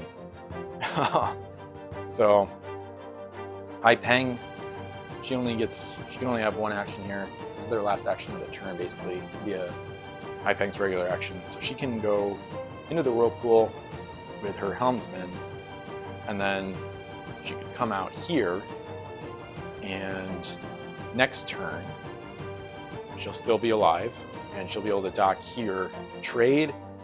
This helmsman would be loaded by then on a Bloody Jewel. She could trade the Piratic Codex for the altar, and then Codex shouldn't be a threat at that point. So yeah, I think that's the best way to do it. And then yeah, that should work pretty well. And then the altar is here. Bloody Jewel could come over here as well. And then they just need, at that point, they just need, I think, a little bit more treasure. So they might try to figure that out here. Think about this. Black Swan could maybe come this way and unload her treasure. I think either way, Bloody Jewel is going to have to stay at this island for another turn to set this all up, but that's okay. So, yeah, either way, they should be able to win easily here. This is funny. It's so weird to be able to plot both players out. It's really crazy. So yeah, they have extra crew. They've got spare crew on different ships, so they can definitely keep this going for a while. I think it makes the most sense. I think this is the treasure they're going to mostly target, bring home. So I think they're going to trade the altar, get the altar on that island, because they have a 4 on High Peng, and that would be 15. Problem is they need one more coin, so that's why I'm thinking that Black Swan is probably going to dump her treasure. They're going to force her to drop her treasure somewhere. It's still a little bit complicated to figure out how to make sure they get this right. They can't afford to screw it up. Let's say that much is for sure. They can move core away from home island. That'll be nice. So then even if they regain control, the +2 is maybe not right next to the island. So that's good. Oh, they could use the free transfer. It's a free action. So that's part of the actions. So they can drop off Aristide. So he's not as much of a problem as well. So this is a crazy fleet idea. All right. So thinking High Peng, I don't think she should stay here. I think, yeah, because they need a path to 16 as soon as possible. And I think either way, that path to 16 gold, it goes through this island. I think it has to, actually. Yeah, because they don't have any bonuses. It's going to take too long to capture Aristide, I think. So High Peng with 4, they don't know, or I guess they would know that Black Swan has a 5, but she had to load. Yeah, she had to load it, or she did load it, I should say. She didn't have to, but yeah, they really want a 5. Yeah, they want 5 from Black Swan, and then they want the 5/6 here, and then they're going to load up all of that on High Peng. I think probably High Peng, maybe. Wow, it's going to be tough. She might be too slow to pull it off. So they might swap ships. They might swap her with Bloody Jewel at some point. Yeah, we'll see. So I think High Peng should come through right now. So she did the free transfer. She might load the Explorer in exchange for her 4. If she knows she's not planning to use that 4, yeah, she's not going to have room for the 4 when she's trying to bring home 5/5/6. So, so they're gonna. We'll see how I do this. I hope I don't have to undo and like redo it to like figure it out how to do it right. But just gonna plop 4 there, and so per the Maps of Alexandria, I think the treasure gets unloaded face up. I think. So, and then she's gonna get the Explorer for that. So that takes up a cargo space. 6, 8, 9, 10. Oarsman doesn't take up space, so she's full on 4 cargo. And yeah, she's gonna explore, do that, and then I think so that would end their turn. And now Black Swan is gonna go. Crazy thing about the altar, it says the owner of the ship may choose to reveal and use abilities normally, or if the ability applies specifically to the action you've given to the ship, you determine how it is applied. And they still have Hidden Cove, which is crazy. So they could use that. I don't know if there's any point though. They would reveal it right now, because it is technically their turn.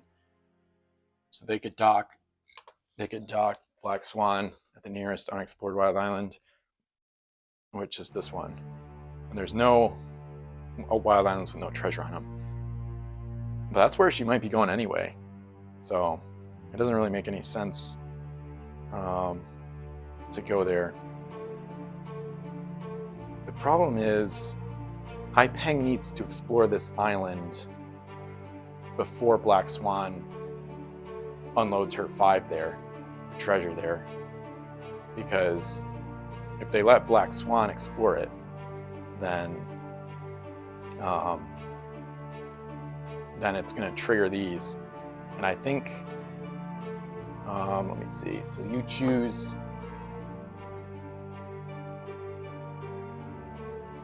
Well, either way, the Codex would knock out the altar at that point, regardless of the order in which they're applied, because the altar's already face up. So since it's already face up, Codex would have to apply, and they don't have another jailhouse dog to use. So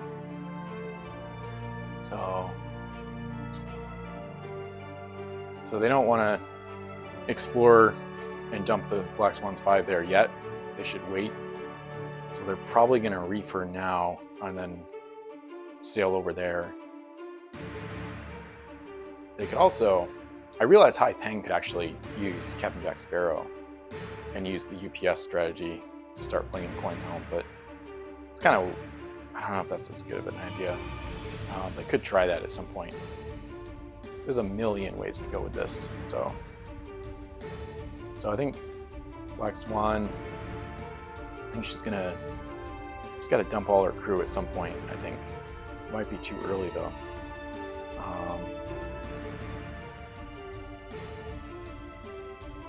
She could dump them. She could move her here. I don't think they should Hidden Cove, because if they Hidden Cove, that's like under that. Hidden Cove is still under the Universal Pirate Swan Fleet's control. It's not an action. Or actually, I guess technically, you could argue. This is a question for Woelf. It says as a free action, so, and the altar doesn't specify free versus full actions. So, I think you would trigger. I think that goes back to that same code ruling, where if they play the Hidden Cove, then since it's an action, a free action to dock her. I mean, this is the only place to dock, so it would just end up there either way. So, there's no point in Hidden Coving, I don't think, in the interests of the Universal Pirate Swan Fleet, because they might as well save it for later in case they run out of turns of control. Because even if they play it now, they're just gonna probably force the Black Swan into a whirlpool, and then drop off crew here or reefer, or both maybe. So there's not really any point in doing that, I don't think. So think about this. And further complicating matters a little bit is Black Swan. That coin, Hai Peng wants her 5. If she unloads it there, Bloody Jewel would have to re-explore to pick it up, and then it's so hard to map this out because Black Swan. So this is on the Pirate Swan turn. They're going to force her to go through the whirlpool, come out over here. Micron, second action, to dock at the island, maybe hitting the reef on the way by, and then she's gonna drop, she's gonna explore, drop everything. She's gonna unload, they're gonna force her to unload all her crew, and the coin as well. The problem with the coin going there is trying to map out the actions, and then it would turn over. The turn would go back to Alter Abuse, and Hai Peng, basically Bloody Jewel could make that work, because then she can load Black Swan's crew and immediately sacrifice them to the altar, and then she could get an explore action, load the Black Swan's coin, so that Altar Loloa is the only coin at that island, which is important because then Hai Peng would get 2 actions, one to come through the whirlpool, second one to come here, dock, explore, trade away the Codex for the altar, so the Codex is never triggered. And then the other problem with that is, since you can't load the altar, I don't know if it's a valid thing to trade when it's face up. okay, after looking at the situation and the rules for quite a while, I think I finally figured out a way to maybe not guarantee that Ultra Abuse wins, but I think it'll be a good solution for them. So basically, some of the key factors are that to use Black Bart's trading ability, the ship has to have a cargo space open because she has to load the treasure you trade for that you receive. And also, based on the Wolves entry in the pirate code, I'm pretty sure I can't trade for the Altar of the Loa because it's face up and can't be revealed, or can't be loaded. If it was face down, I think I could trade for it randomly and be like, oh, I ended up with the altar. But since it's revealed and isn't loaded, I don't think I can trade for it in its current state being right here. So they were originally going to try to trade the Piratic Codex via Bartholomew Roberts for the altar and get the altar here and consolidate their possessions essentially. But it's not going to work because of what I just talked about. And so going back to the Altar Abuse turn, they're actually going to dump their Explorer. Peng, as part of her Explorer action, is going to leave her Explorer on the island, and along with the 4, because she actually doesn't want either one of those. They know they just need 16 to win, so they're playing to 16. Their goal is to get 5, 5, 6 on their home island with Bloody Jewel, actually.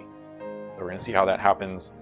So we know Bloody Jewel sacrificed her crew to the Altar of the Loa. So now we go to the other player's fleet. The biggest thing I don't really know how to do in this situation is the Hidden Cove.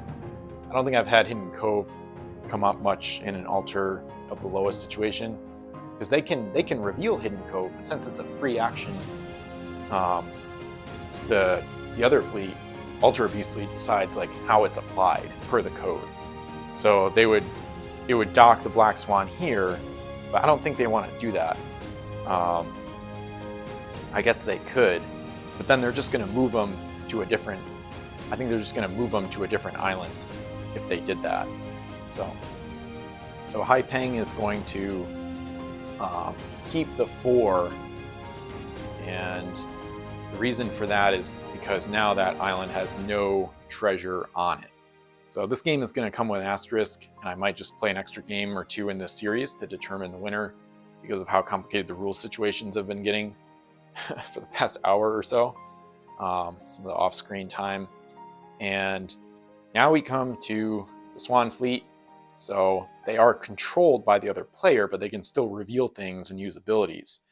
So they're going to reveal Hidden Cove.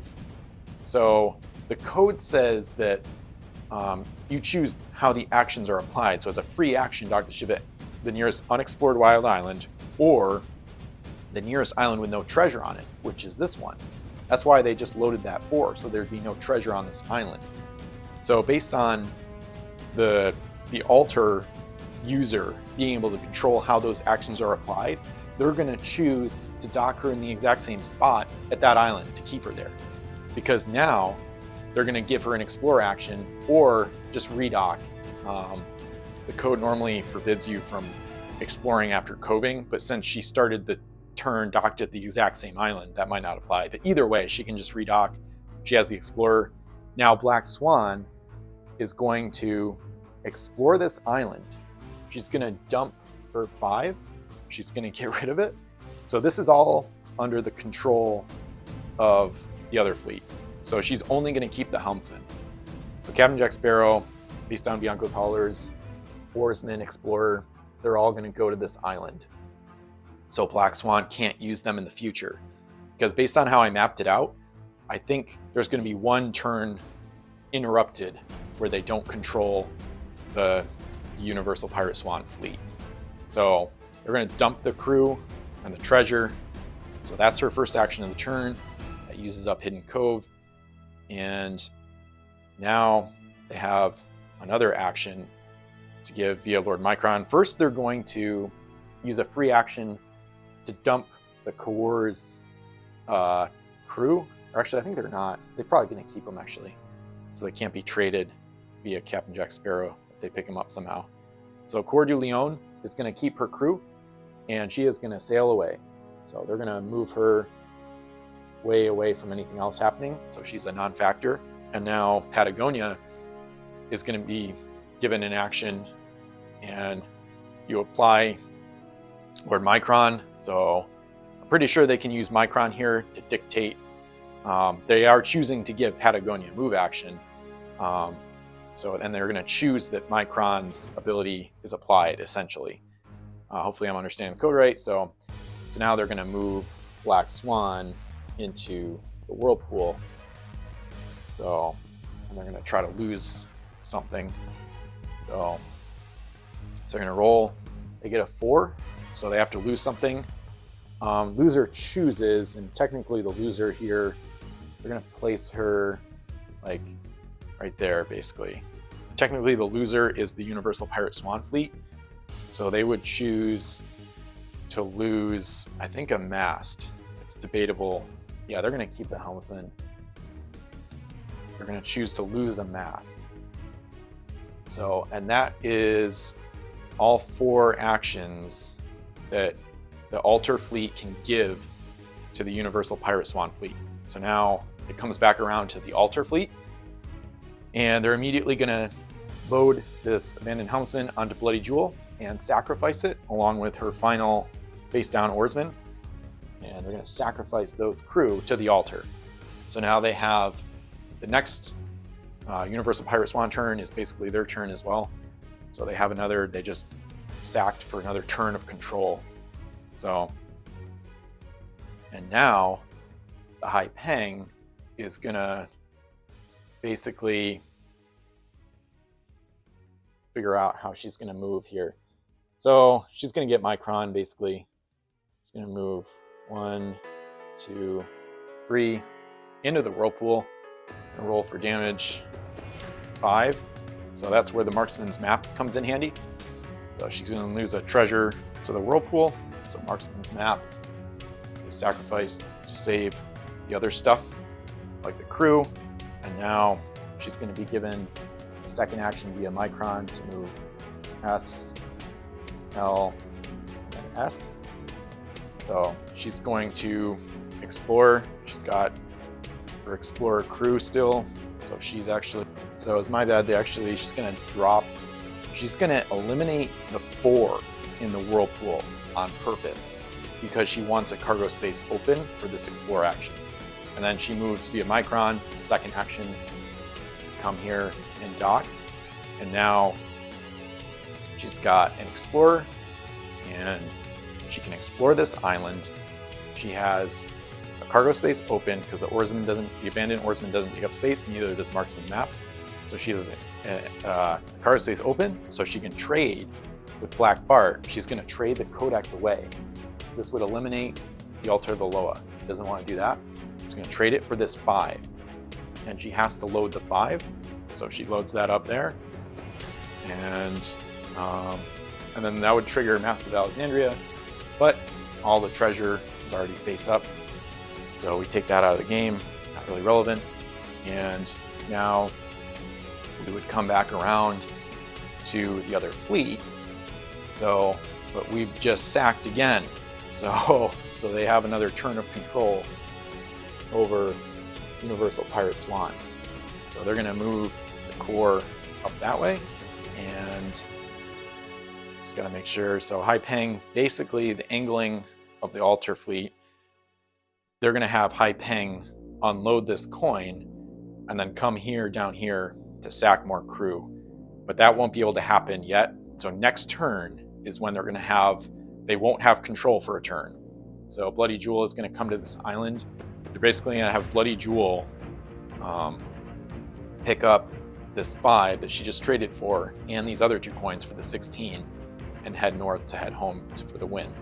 But in the meantime, they gotta try to cripple the Pirate Swan fleet as much as possible. So they're probably just gonna reef Black Swan once and then basically move. I think what they want to do is move the Patagonia away. They're gonna use the free transfer, which is a free action. So they do have control over the actions to dump Micron on the home island, move the Patagonia away, so that on the Universal Pirate Swan's next turn, they have to use an action. They have to use Patagonia's action to load Micron back up. And by that point, Patagonia doesn't have an action to sacrifice for Black Swan anymore. So Black Swan would only be able to move once to try to interrupt what's happening over here. So, and they're also going to reef her. I think that's probably the best. They could do a Whirlpool, actually. That might actually be even better. Let me think about it. Because if they reef her, they could do some serious damage and make her a non-threat. And then they're going to reef her in such a way that her bow is like here. Then she can only move triple S, and she doesn't have Captain now because they dumped it. They forced them to dump it as part of the Explore action. So that's probably what they'll do. They could go through the Whirlpool and come out like here, but like on this turn of control. But then that means next turn they might be able to, they could go there and pick up Captain Jack and a coin. I don't think it would really help them much, but they don't want to see that happen. So I think for this turn, they're going to not use Micron. So they're just going to use Black Swan's first like regular action for the turn. And they're going to reef her on the edge of the reef right there with her bow as far away from the southeast as possible. So we're going to roll for reef damage here on Black Swan. So a 3. So minus mass when constructed would be 5. So 2 mass out. And we're going to take out these.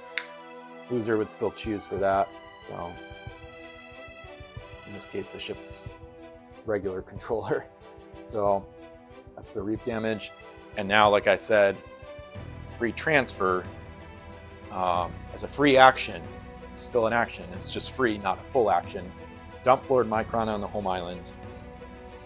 Move Patagonia away. So now she's not docked at the home island anymore.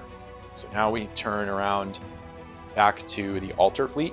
And like I said earlier, Haipeng is going to explore basically just to dump this 5.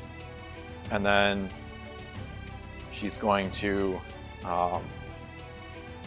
come this way with the Micron action, I believe. Or maybe she'll actually... I was going to have Haipeng end up here and Bloody Jewel there, but then they would both be at sea, maybe more vulnerable to Black Swan. I don't think they're going to be vulnerable either way, but I think I might actually... I'm going to see if Bloody Jewel can make it over here with Micron's action. So Lord Micron gives his action to Bloody Jewel. And yeah, it's going to be kind of awkward trying to dock. I think I might just do what I was originally planning to do. But she wants to get home next turn. Yeah, I'm gonna keep it the same. I don't think Black Swan can interrupt this. There's no face down events left in the enemy fleet. So we're gonna go Haipeng SLS right there. And then Bloody Jewel is gonna kind of wave as she goes by SLS. So notice they didn't sack any crew to the altar. So now we go back to the Universal Pirate Swan Fleet.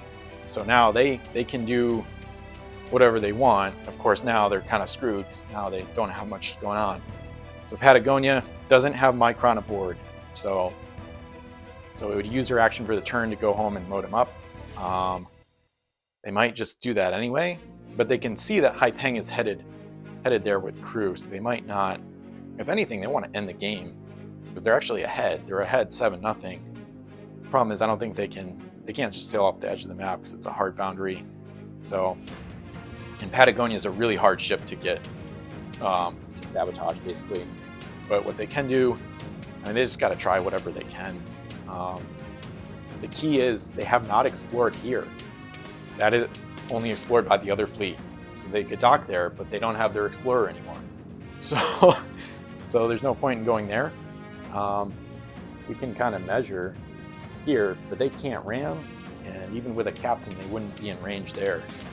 And this was all planned out for a while by the Altar Fleet. So they made sure that they only had 1 crew left, so that if they dock here, they can't use the Altar because they only have 1 crew. And I don't think there's no way they can get more this turn at least. So since they can't get in range of this, and they know they can't explore here on this turn, I I guess they could next turn. The problem is they know Hai Peng is headed to the altar with crew. So there's no way, I don't think there's any way they can interrupt that. They could go through the whirlpool and end up here or over there. But no matter what they do, I think they're screwed. I don't think going towards the other ships is really going to help much. So I think they're going to, I think they might actually just go for the Piratic Codex, try that, in case somehow they can. Because that way, at least, if they ever do have control of their fleet on a future turn, they can explore the island. I mean, they won't be docked there anymore, but whatever. And they could use the Codex.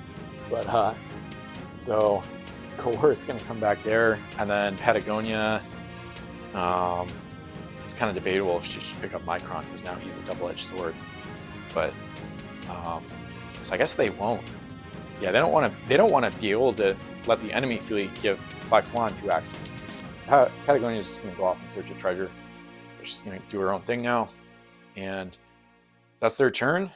And pretty handicapped, can't really do much now. So now it's going to come back to this fleet and Bloody Jewel. She's going to use the token, explore this island for free. Loads up 16 treasure, which is enough to win, of course. And then she's going to move LSS towards home. And now that was Micron's action. And then Hai Peng move SLS here. She docks at the altar island. And she's going to sacrifice her explorer and abandoned oarsman. And that gives her complete control over the enemy fleet's actions on this next turn.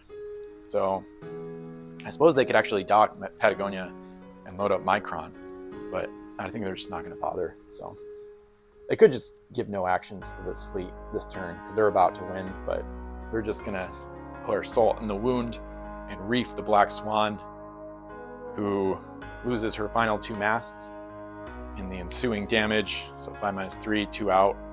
So almost a shipwreck, but she'll be sitting there derelict. And Core just gonna move this way. Patagonia going in the wrong direction. So that's their crappy turn. And now it comes back to the Altar Abuse fleet, who could actually sack Black Bart and the helmsman to get another turn of control, but they don't need to, because with 2 actions, they do need Micron, but with 2 actions, Bloody Jewel docks home the winning treasure.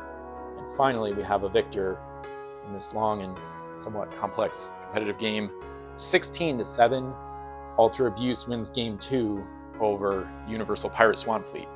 So, crazy game. This probably wasn't maybe the closest game, but it was probably the most interesting or definitely the most complex game of T3 so far. I would say, including the preliminary round, the play-in round.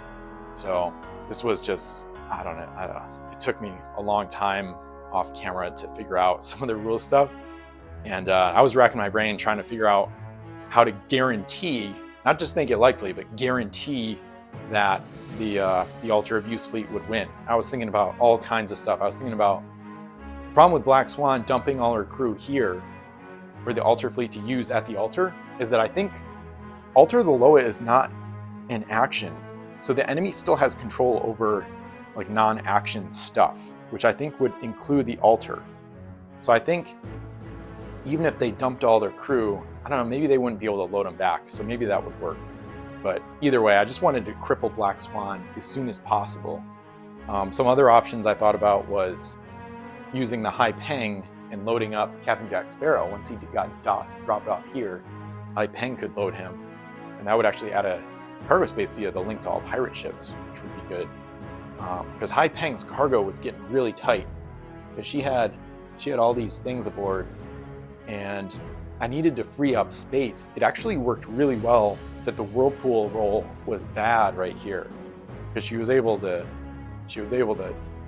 toss something that took up cargo at 4, and that actually freed up the cargo space she needed to use the trading ability to flip the Codex away, because the Codex is the anti-altar in this case. So they were able to trade that away and exchange it for a 5, which was perfect, because then they didn't need to figure out the logistics of getting the Black Swan's original 5 home with the Bloody Jewel. So once they made that trade, they had all the gold they needed right here. Bloody Jewel had the free card space open to pick it up, and then Hai Peng was able to take up altar duties to make sure she got home safely. So it took a while to figure out, and maybe there was actually a faster or better way to do it, but this worked out pretty well. So I think even if they hadn't lost that 4, it would have been a little complicated. It would have just delayed the Hai Peng here.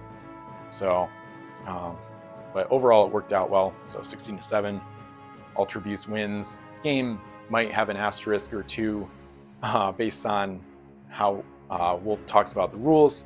So I'll ask the questions about it and go from there. But either way, I'm going to play a game 3, obviously, because now the series is knotted up 1-1. So that's pretty exciting. It's actually the first of the 3 series played so far in tournament number 3 that we haven't had a sweep. So stay tuned for game 3 and probably more chaos that awaits. So thanks for watching. Feel free to like, comment, subscribe. Stay tuned for more action.